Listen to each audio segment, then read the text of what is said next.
Hello friends! Today we add a series of trellises to the garden. Stay tuned! Where trellises are concerned, I've learned that the simpler they are, the better they probably are. What we have here are beans and okra, and for me I just wanted to make sure they had the best ability to climb upright. I like the hashing of a wire fence. You could easily stick sticks in the ground and have them climb them, or have some sort of a tower or cone over them and they would climb as well. What I like about this kind of system with wood is that I can easily add more fence. The beams here are about 4 inches over the top of the fencing that I already have, so I can put another 3-foot section on and the beams might get up to 7 feet. All this is wood.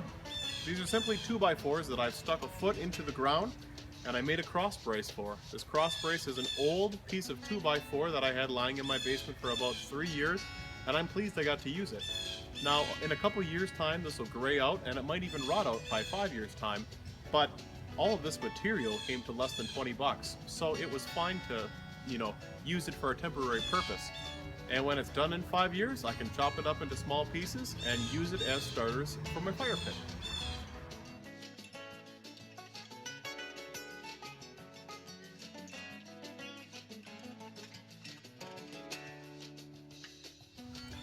Welcome to the tomatoes.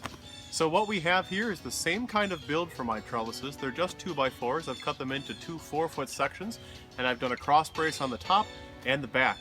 And with the fact that they're in the ground another foot, they're nice and sturdy. It really isn't going anywhere.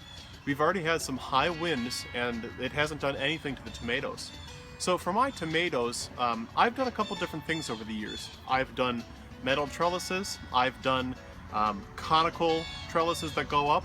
I made tall pyramids last year, and what I found with the tomato pyramids is that the tomatoes would get caught and they were too hard to pull out once the plants got to be too big.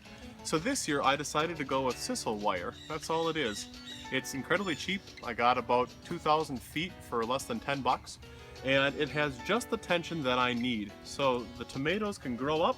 I just make sure they're growing in between the wires, and then some of the larger branches will fall out to the sides, but the main stalk will be supported.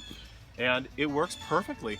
I've got tomatoes started already, and I'm going to probably use this system from year to year. These are being held on by 3-inch drywall screws that I have on the outside. All I had to do was wrap the wire around and tie it in knots, and it was ready to go. Incredibly cheap, incredibly easy, and very, very effective.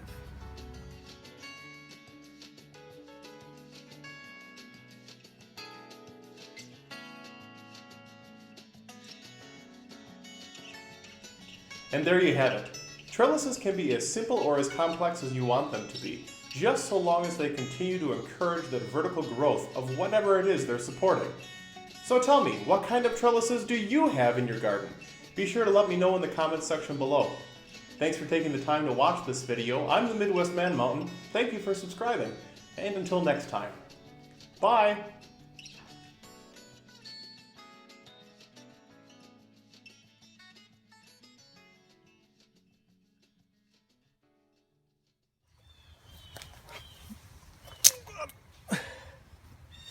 I broke my sign.